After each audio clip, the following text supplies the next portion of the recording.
골로새서 3장 1절에서 4절까지 말씀, 혹 영상으로 또는 집에서 성경을 통해서 보시려고 하는 분들은 제가 가진 성경, 신약성경 326조 골로새서 3장 1절에서 4절까지 말씀입니다. 제가 봉독해 올립니다. 그러므로 너희가 그리스도와 함께 다시 살리심을 받았으면 위의 것을 찾으라. 거기는 그리스도께서 하나님 우편에 앉아 계시느니라. 위의 것을 생각하고 땅의 것을 생각하지 말라. 이는 너희가 죽었고 너희 생명이 그리스도와 함께 하나님 안에 감추어졌음이니라. 우리 생명이신 그리스도께서 나타나실 그때에 너희도 그와 함께 영광 중에 나타나리라. 아멘. 오늘 이 말씀을 통해서 생각의 지향점을 바꿔라. 생각의 지향점을 바꿔라 라는 제목으로 함께 말씀을 나누길 원합니다. 모차르트와 베토벤의 차이를 좀 혹시 아시나요? 모차르트와 베토벤은 굉장히 모두 다 위대한 작곡가였던 공통점을 가지고 있어요. 그런데 그들이 일하는 작업 방식은 모차르트와 베토벤이 완전히 달랐습니다. 모차르트는요, 우리가 천재라고 이렇게 얘기하잖아요. 그래서 옛날에 볼프강 아마데우스라는 영화 속에서 모차르트를 보면 그가 천재성이 잘 드러나고 있는데, 교향곡 전체와 오페라 그 전체 모든 장면을 다 머릿속에 그려요. 그러다가 나중에 악보에 옮겨 적습니다. 그러니까 이 모차르트의 천재성이 굉장하잖아요. 그러니까 자기 머릿속에 교향곡 전체와 오페라 전체 장면이 다 머리에 담은 다음에 그는 그 다음에 악보를 적는 그런 것을 먼저 이제 나중에 악보 작업을 나중에 했어요. 반면에 베토벤은 악상이 떠오를 때마다 노트에 적어뒀어요. 베토벤도 영화로 나온 게 있는데 베토벤은 그 악필이죠. 막 그 악보에다가 생각이 날 때마다 막 적는 거라서 영화 속에서 보면 그 악보를 베토벤 악보를 보고 이제 이 정필로 이렇게 이제 가지런하게 악보에다 옮겨 적는 그런 사람을 따로 둘 정도로, 비서를 둘 정도로 이 베토벤은 자기가 악상이 생각날 때 그때 바로 그냥 적는 그런 사람이었어요. 그래서 노트에 적어 두었다가 때로는 몇 년씩 다시 고치기를 반복하는 그런 사람이었습니다. 그러니까 메모를 먼저 하는 거예요. 악상이 떠오르면 메모를 했다가 나중에 조금씩 바꿨다가 어떤 경우는 몇 년에 걸쳐서 수정하고 또 수정하는 그런 타입이었어요. 여러분 어떤 타입이세요? 모차르트 같은 타입.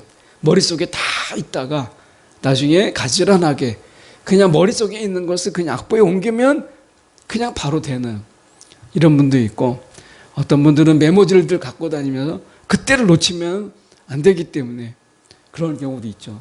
저도 화장실에서 이렇게 있다가 갑자기 뭔가 막 아이디어가 떠오르는데 어디 적을 데가 없어서 잊어버렸을 때가 있어요. 그럼 너무 아쉬운 거예요. 기억이 안 나고 막 그럴 때가 있어요. 아마 제가 볼 때는 같은 배신 것 같아요. 베토벤하고 저하고. 그래서 이렇게 이제 기억날 때마다 메모를 자꾸 해놔야 되는 그런 타입이에요. 여러분은 혹시 이 모차르트 같은 모든 게 다 들어있는 뭐 그런 사람인지 모르겠어요. 히스이 고타로라고 하는 사람이 이 삶을 바꾸는 아침 첫 생각이라는 책을 썼죠. 근데 이분이 이런 이야기를 했어요. 히스이 고타로라는 사람이 뭐라고 얘기했냐면 아침에 일어나서 가장 무엇을 먼저 하는가, 당신의 첫 생각, 그 하루의 첫 생각이, 그리고 하루의 그 첫 행동이 길게는 운명을 바꾸기도 한다. 그래서 이 히스이 고타로는 늘 어떤 이야기를 했냐면 아침에 일어나서 가장 먼저 하는 것이 무엇이냐, 그때 그 생각과 그 행동, 이것이 굉장히 중요하다고 봤어요. 여러분 아침에 일어나서 우리가 큐티를 아침에 할 수도 있고요, 점심에 할 수도 있고 저녁에 할 수도 있어요, 자기 전에. 그런데 권하기는 아침에 일어나서 바로 그 자리에서 기도할 기도하는 것. 그리고 아침에 그 자리에서 묵상하는 것을 제일 권하잖아요. 왜냐하면 우리가 히스기 고타로의 이야기는 아니지만 우리가 아침에 일어나서 내가 어떤 생각을 하느냐, 내가 처음에 드는 생각, 나의 첫 기도, 여러분의 첫 기도, 제일 먼저 일어나서 여러분이 제일 먼저 하는 행동이 뭐냐, 주님을 만나고 시작하는 것과 내가 세상을 만나서 하루를 시작하는 것하고는 달라요. 우리가 보통 핸드폰을 가까이 두니까 우리가 습관적으로 핸드폰을 열죠. 그러니까 내가 처음에 하는 것, 내가 첫 마음을, 아침에 일어나서 나의 첫 마음을 드리는 마음으로 우리가 기도하는 거예요. 근데 세상이 궁금하기도 하죠. 그래서 내가 세상을 먼저 열어봐요. 이거하고의 작은 차이예요. 그런데 내가 아침에 어떤 마음으로 첫 마음을 누구에게 어디에다가 쏟느냐라고 하는 것, 이것은 우리의 삶의 방향에 굉장히 중요한 것이다라는 거예요. 우리가 보통 당구에 비유하는데 이 당구 칠 때 작은 차이의 각도예요. 그런데 그 각도에 따라서 나중에 공이 가는 방향이 전혀 달라지죠. 아주 미세한 차이죠. 어쩌면 우리 아침에 무엇을 하느냐, 우리가 처음에 이 마음을 아침에 어디에 쏟느냐, 누구와 함께 하느냐, 이것이 아주 작은 차이예요. 그런데 이 차이가 아침에 일어나서 내가 기도하느냐, 아침에 일어나서 내가 말씀을 보느냐, 아니면 내가 세상을 기웃거리느냐에 따라서 이 작은 차이죠.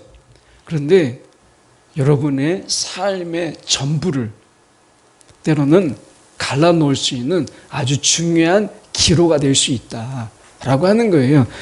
우리가 그런 의미에서 우리가 보면 미국의 철학자죠. 이 모티머 애들러라고 하는 사람이 있습니다. 우리가 그렇게 유명한 사람은 제가 볼 때는 아닌 것 같아서 잘 모를 수도 있지만 미국의 철학자 이 모티머 애들러가 이런 이야기를 했습니다. 그 생각 그 자체로는 말로 또는 말하기나 글쓰기로 표현되는 경향이 있다. 그래서 자기가 생각하는 것을 알고는 있지만, 자, 이게 중요합니다. 자기가 생각하고 있는 것을 알고는 있지만 표현은 못하겠다고 말하는 사람이 많은데 그런 경우에는 솔직히 자기 생각을 모르는 것이다. 이렇게 이야기했어요. 그러니까 나는 생각이 있어요. 많은 생각을 해요. 근데 그 생각을 이야기해 보라고 하면 자기의 생각을 말하지 못하고 적지 못하고 어떤 경우에는 표현하지 못했을 때 사실은 자기 생각을 모르는 것이다 라고 하는 거예요. 그래서 여러분이 여러분의 생각을 구체적으로 기록하거나 또는 말하는 훈련이 필요해요. 내가 머릿속에서 많은 생각이 있기 때문에 나는 그것에 대해서 알고 있다 또는 생각하고 있다라고 생각하는데 그렇지 않다는 거예요. 자기 생각을 표현할 수 없다면, 글이나 또는 말로 담을 수 없다면 사실은 내가 그 생각을 모르는 것이다 라고 하는 거예요. 그래서요, 여러분 큐티를 하더라도 우리가 기록을 하는 것, 기록을 남기는 것, 이런 거예요. 지금은 시대가 좋아서 내가 악필이어도 꼭 손으로 안 써도 우리가 정갈하게 워드를 쳐도 우리가 다 기록이 남잖아요. 그러니까 그런 기록들을 내가 남기는 거예요. 쓰는 표현하고 정돈하고 어떻게 보면 내가 그것에 대해서 글로 남기는 이런 습관들, 이것이 우리의 생각을 보다 구체적으로 우리의 생각을 보다 확실하게 만드는 거예요. 특별히 우리가 1절의 말씀에 보면 이렇게 말씀하죠. 위의 것을 찾으라. 근데 1절에서는 위의 것을 찾으라 이렇게 말하는 것을 우리가 2절에 가면 위의 것을 생각하라 이렇게 바꿔요.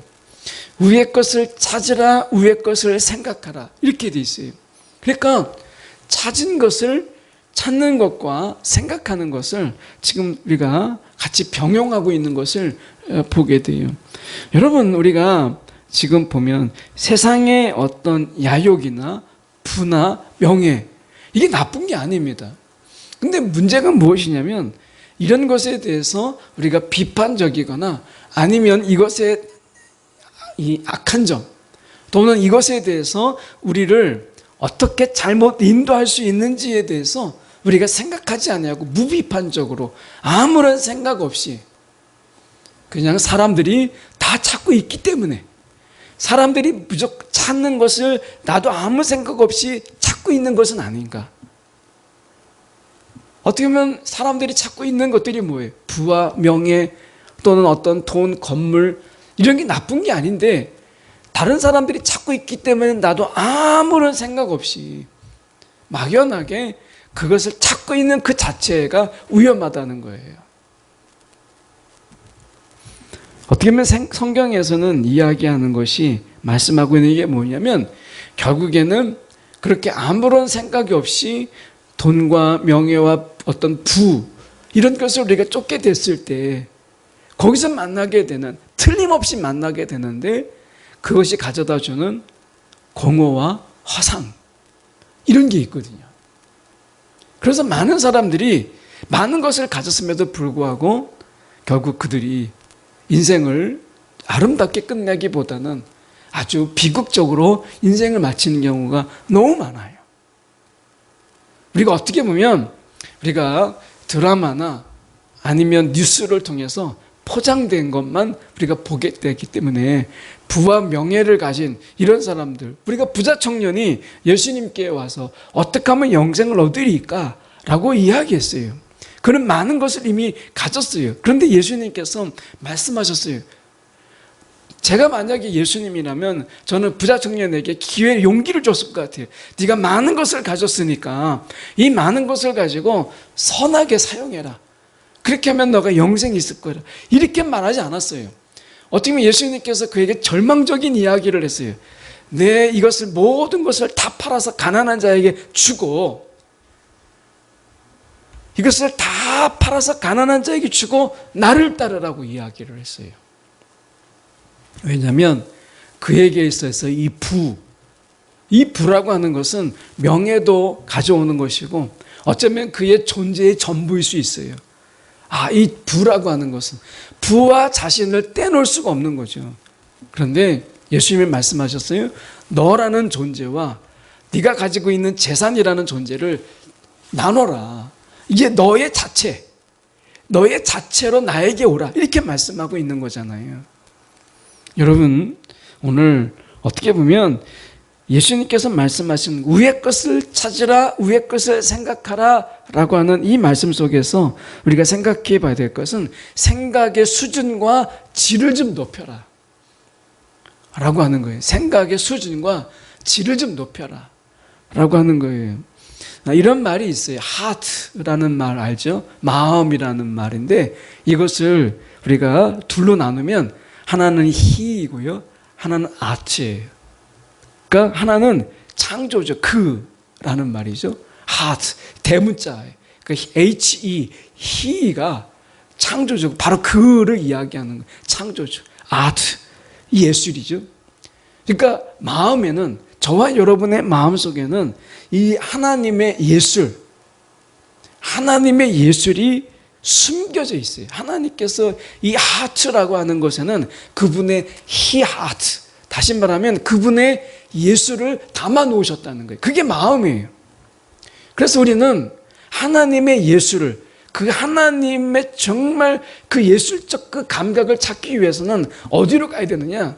결국엔 우리의 마음을 돌아봐야 돼요. 우리의 마음을.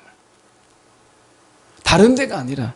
그런 의미에서 여러분, 우리의 생각과 우리의 생각의 수준을 높일 필요가 있어요. 우리의 마음을 들여다보는 데 있어서 우리가 생각의 수준을 높이지 않으면 우리의 마음을 들여다보는데 아주 저질스럽고 아주 수준 낮은 그런 마음들만 보게 된다는 거죠. 자, 우리의 마음, 사람의 마음이 우리가 어떻게 다 알겠어요. 우리가 한길 물속은 알지만 우리가 사람의 마음은 모른다. 이런 말이 있는 것처럼 사람의 마음, 나도 나를 모를 때가 너무 많잖아요. 그런데 하나님의 그 예수를 우리의 마음속에 하나님께서 두셨어요. 그게 마음이에요. 그래서 우리의 마음을 바라볼 때는요, 여러분, 우리가 위의 것을 찾는 마음으로 바라봐야 돼요. 우리의 마음을 바라볼 때. 우리가 서로의 마음을 바라볼 때요, 우리가 위의 것을 생각하는 마음으로 그런 우리 서로의 마음을 바라볼 필요가 있어요. 그래야 서로의 마음속에 하나님이 감추어 놓은 그분의 예술, 우리가 이것을 발견할 수 있다라고 하는 거예요. 여러분, 우리가 서로의 마음속에서 하나님이 감춰 놓으신 그분의 예술적인 그 마음을, 그 감각을 서로 찾는 마음으로 서로의 마음을 본다면 아마 지금 서로의 마음을 편견과 선입견과 또는 우리가 내 나름대로의 어떤 이 단정적인 이런 마음을 가지고 서로를 바라보지는 않을 거예요. 여러분, 우리가 서로를 바라보는 데 있어서 조금 더 저와 여러분의 마음속에 하나님의 예술이라고 하는 것은요, 복사품이 없잖아요. 내가 그림을 그리지만 똑같은 그림을 그릴 수 있는 건 아니에요. 예. 매번 그리지만 우리가 그 그림을 똑같은 장소에서 똑같은 화가가 그린다고 해서 복사품이 나오는 게 아니잖아요. 그건 전혀 다른 그림이거든요. 비슷해 보이지만 각각의 그림이 달라요. 화가는 우리가 그림을 그릴 때 자기 나름대로의 화풍이라는 게 있죠. 그래서 그 사람이 그리는데 그림이 있어서 자기가 그리는 그 경향, 화풍이라는 게 있어요. 그래서 어떤 경우에는 비슷한 그림들이 있지만 그러나 그 각각의 그림들은 전혀 다른 거예요. 저와 여러분의 마음속에 하나님의 예수를 담으셨는데 예수를 각각의 다른 거예요. 그래서 서로를 바라볼 때, 서로의 마음을 바라볼 때 우리는 그 하나님의 그 예수를 숨겨놓았는데 그 예수를 찾는 마음으로 우리가 서로를 바라보는 거예요. 위의 것을 찾으라고 했을 때 위의 것이 뭐겠어요? 우리가 골로새서에서 말하고 있는 위의 것이라고 하는 것은 하나님 우편을 이야기해요. 하나님 우편은 어디냐? 예수가 계시는 곳이죠. 예수님께서 부활하시고 승천하셔서 예수님의 우편에 계셨어요. 하나님 우편에. 이 하나님의 우편은 권능의 자리, 권세의 자리를 이야기하는 거예요. 그래서 예수님께서는 하나님 우편에 앉으셨어요. 그래서 그 하나님의 위의 것을 생각하라, 위의 것을 찾으라, 이 말은 승천하신 예수 그리스도, 하나님 우편에 앉아 계신 예수 그리스도를 바라보라는 이야기예요. 그런데 오늘 말씀 속에서 저는 이런 부분을 좀 더 생각해 보고 싶어요. 무엇이냐면 우리가 1절에 보면 그리스도와 함께 다시 살리심을 받았으면 이제 예수가 어디 계신가, 그 위의 것을 찾으라, 이렇게 말씀하죠. 그러면서 뭐라고 얘기해요? 거기는 그리스도께서 하나님 우편에 앉아 계시느니라. 하나님 우편에 앉아 계신 예수 그리스도를 바라보라는 거예요. 그런데 예수님께서 우리가 늘 말씀하시는 게 서로 형제를 우리가 볼 때 말씀하잖아요. 서로 형제를 볼 때 어떤 마음으로? 서로 사랑하는 마음으로. 서로를 볼 때 우리가 각각의 하나님의 형상대로 지음받은 자들이잖아요. 하나님의 형상대로 지음받았다는 이야기는 하나님의 예수를 그 각각의 심령에 새겨 놓으셨다는 거예요. 자, 그런 의미에서 우리는 각각을 바라볼 때 땅의 시각으로 보지 말고 우리가 위의 시각으로, 위의 것을 생각하는 그 시선으로 서로를 바라보는 것이 필요하다는 거예요. 그래서 우리가 서로 바라볼 때 어때요? 사람을 바라보는 시선, 이게 우리가 생각을 먼저, 우리가 생각의 지향점을 바꿔라, 제 제목을 그렇게 달았는데, 여러분 지향점이라는 게 뭐겠어요? 마음이나 뜻이 쏠려서 향하는 어떤 목표, 이것을 우리가 지향점이라고 해요. 그러니까 내 마음이 그쪽으로 쏠려서 가는 어떤 목표를 이야기하죠. 생각이 마찬가지예요. 내 생각이 어떤 목표를 향해서 내가 가는 것을 이야기하는 거예요. 여러분, 생각에도 목표가 있어요. 그냥 그저 생각하는 게 아니라, 어떤 분은 그런 얘기했어요. 많은 생각을 한다고 해서 생각이 아니다. 생각에 목표가 있고 방향이 있을 때 비로소 그것을 생각이라고 한다는 거예요. 생각에 방향점도 없고 생각에 지향점도 없고 생각에 목표도 없는 그런 많은 생각들이 있죠. 그런 생각들은 엄밀하게 얘기하면 생각이 아니에요. 오늘 성경에서 말하고 있는 것은, 우리가 위의 것을 생각하라 라고 하는 것은 위의 것이라고 하는 그 지향점, 목표, 방향, 이것이 있는 거예요. 이게 생각인 거예요. 혹시 여러분 매일 생각하시는 가운데 그 생각에 지향점이 있어요? 방향과 목표가 있습니까? 만약에 없다면, 없는 생각들로 여러분의 시간을 보낸다면 여러분 그 생각은 버려도 돼요. 말씀하잖아요. 2절에 땅의 것은 생각하지 말라. 땅의 것은 생각하지 말라. 다시 말하면 저는 땅의 것을 뭐라고 생각하냐면 지향점이 없는 생각이에요. 목표도 없고 지향점도 없고 방향도 없는 그런 생각들은 버리라는 거예요. 버리라는 거. 그게 땅의 것이거든요. 여러분, 이 세상에서 우리가 사는 동안에 우리가 내내 생각 없는 그런, 우리가 멍을 때리는 순간에도 사실은 생각하잖아요. 그러니까 생각을 하지 않는 이런 시간은 없어요. 그런데 그 생각의 목표나 방향, 그리고 그것에 대해서 어떤 지향점이 없는 생각들, 땅의 생각들이죠. 공허하고 그리고 때로는 허무한 생각들, 이런 생각들은 뭐라고 말씀해요? 버려라. 생각지 말라. 끊어버리라. 라고 말씀하는 거죠. 혹시 여러분이 생각이라는 이름으로 지향점 없는 생각들을 하면서 여러분 그렇게 시간을 보내신다면 여러분 그 습관을 버리세요. 그 생각에 여러분을 맡기지 마세요. 그 지향점 없는 생각을 하느라고 여러분 시간을 낭비하지 마세요. 여러분, 청년의 시각은요, 이 청년의 시간은 짧아요. 제가 벌써 50대 중반을 넘어서 50대 후반을 향해서 달려가요. 저도 여러분의 나이가 있었고 여러분의 나이 때 제가 이런 나이대를 맞이할 거라고는 상상도 못했어요. 아마 여러분도 마찬가지일 거예요. 그런데 청년의 시간은요 정말 짧아요. 그래서 성경에 말씀하잖아요. 땅의 것을 생각하느라고 인생을 낭비하지 말라는 거예요. 생각에 지향점이 없는 생각들, 생각에 목표나 아니면 방향도 없는 생각을 하느라고, 이것을 생각이라고 생각하는 그 생각을 버리라는 거예요. 이건 생각 아니거든요. 성경에서 말씀하잖아요. 위의 것을 생각하라. 위의 것을 찾고 위의 것을 생각하라. 이렇게 이야기해요.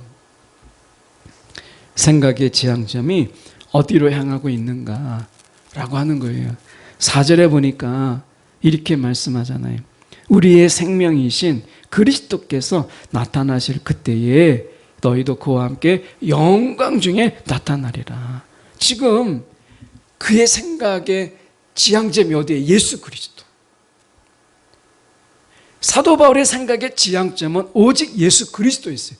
예수 그리스도는요 절대 공허하지 않습니다. 절대 허무하지 않아요.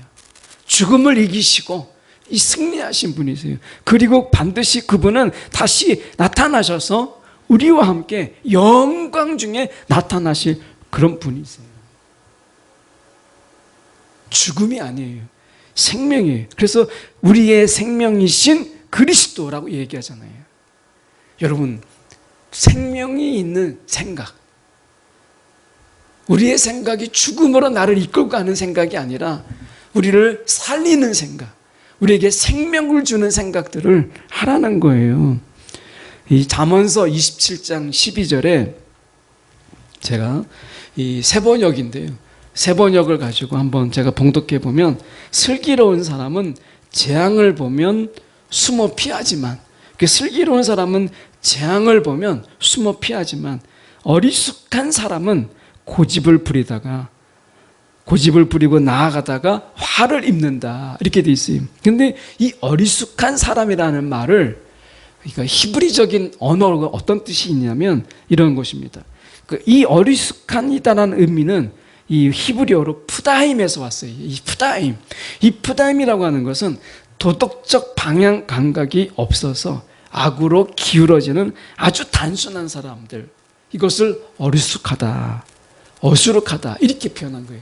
다시 말하면 우리가 어수룩한 자가 되지 말라는 거예요. 청년의 시기를 좀 어수룩한 사람들이 되지 말라는 거예요. 이 어수룩하다는 게 뭐예요? 방향 감각이 없어요. 방향 감각이 없어서 그냥 악으로 그냥 기울어지는 거예요.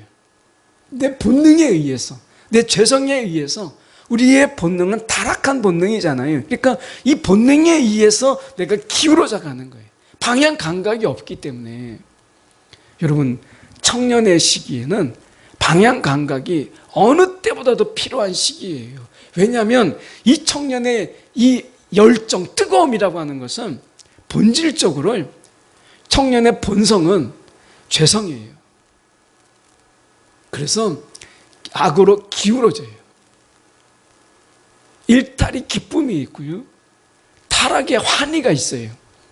그래서 청년의 시기에는 어느 시기보다도 다 마찬가지지만 특별히 청년의 시기에는 이 방향 감각이 필요한 거예요. 지향점이죠. 지향점. 여러분, 생각도요, 이 지향점을, 의도적인 방향의 이 지향점이 없으면 어떻게 된다는 거예요? 감각으로 가요. 죄성으로 가고 본능으로 가서 결국 악에 기울어져 가요. 그래서 우리가 생각하는 것마다 악하고, 우리가 생각하는 것마다 하나님과 대적하고, 우리가 생각하는 것마다 죄 짓는 생각을 하게 되는 거예요. 그래서 청년의 시기 때 이 어수룩한 청년의 시기를 보내지 않기 위해서는 뭐가 필요하다? 이거 방향 감각. 오늘 제가 용어로 이야기하면 지향점이 필요하다는 거예요. 생각의 지향점. 그게 뭐냐고요? 위의 것을 생각하라.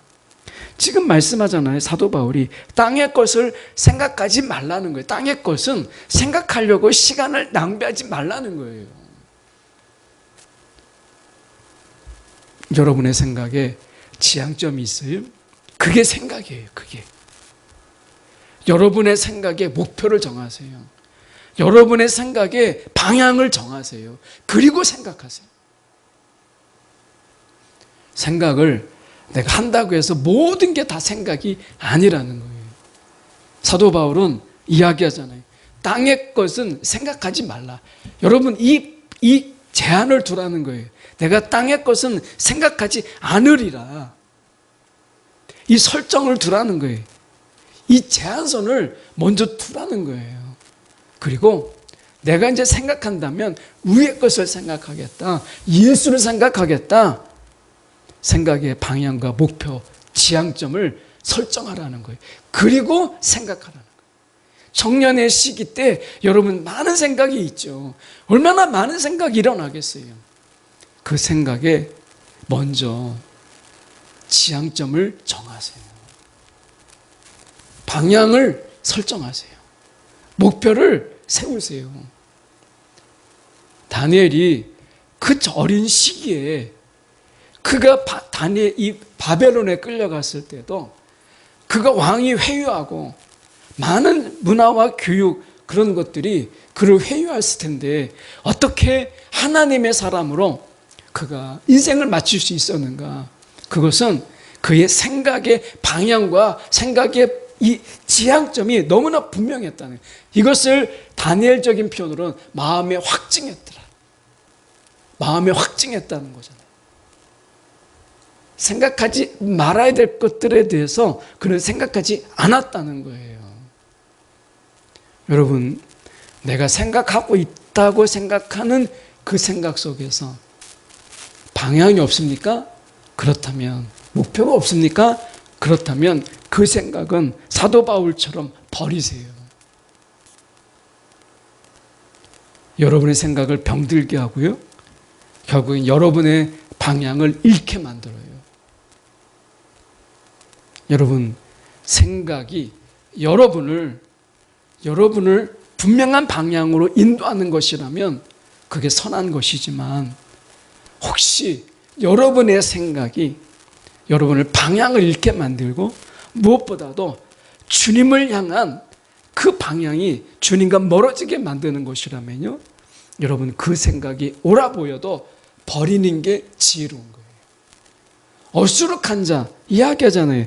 재앙이 막 닥쳐와요 지금. 그런데 슬기로운 사람은 재앙이 지나갈 때까지 숨어 있는데, 어수룩한 자는 고집을 부려요. 야, 난 이길 수 있어 하는 거죠. 그러다가 화를 입는다는 거예요. 여러분, 오늘 지향점 없는 생각은 지향하라는 거예요. 지향점 없는 생각은 지향해라. 지향해라. 예, 그런 생각을 내가 이 생각은 아니야 버릴 줄 아는, 여러분 이 생각의 습관들이 필요한 거예요. 사도 바울이 얼마나 많은 생각이 들었겠어요. 복음을 전하면서 그가 채찍에 맞고 돌로 치고 여러 번 죽을 뻔했잖아요. 얼마나 많은 생각이 들었겠어요. 그런데 사도 바울이 그런 허탄한 생각들을 다 버렸어요. 위의 것을 생각했어요. 생각의 지향점이 분명했어요. 그렇지 않으면 사단은요, 여러분 오늘 우리에게 생각이라는 것으로 접근합니다. 마치 내 생각인 것처럼, 아주 독특한 생각인 것처럼, 좋은 생각인 것처럼 여러분 생각의 씨앗을 툭 던져놔요. 그 생각이 저와 여러분의 마음을 좀먹고요, 그리고 여러분의 청년의 이 귀한 시기들을 병들게 만드는 거예요. 오늘 생각의 지향점을 가져라. 생각의 지향점, 위의 것을 생각하라 말씀하잖아요. 혹시 지향점 없는 생각들, 그런 생각들 여러분을 공허하게 만들고 여러분을 허무하게 만드는 그런 생각들, 그 땅의 것들은요 생각하지 말라는 거예요. 그걸 버리라는 거예요. 거기에는 생명이 없기 때문에. 여러분, 저는 다시 돌아가서 아까 히스이 고타로가 이야기하는 삶을 바꾸는 아침 첫 생각, 저는 첫 생각이 참 중요하다고 봐요. 아침에 여러분, 내가 일어나서 무슨 생각을 제일 먼저 하는가? 예수님 생각을 제일 먼저 할 수 있다면 여러분 청년의 시기를 잘 보내고 있는 거예요. 아침에 딱 첫 생각이 예수 생각, 첫 생각이 그 말씀이 생각나고 하는 거라면 여러분 그날 하루는 말씀에 사로잡히는 삶이고요, 예수에 사로잡히는 그런 삶을 분명히 살게 하실 거예요. 여러분 이제 새로운 습관을 훈련해 보세요. 내가 아침에 일어나면 눈 뜨자마자 나의 첫 생각이 예수의 생각. 많은 생각이 있지만 내가 아침에 처음으로 생각하는 분이 예수이기를 원하는 여러분 그런 마음. 이게 우리가 마음을 드리는 자의, 생각을 드리는 자의 습관이라는 거예요. 오늘 우리가 위의 것을 생각하고 땅의 것을 생각하지 말라. 내가 처음으로 생각하는 그 생각이 예수이기를, 그런 생각에 우리가 길들이고 또 그것을 훈련하는 우리가 저와 여러분이 되는 그런 청년의 생각으로 살아가는 저와 여러분이 되기를 간절히 소망합니다.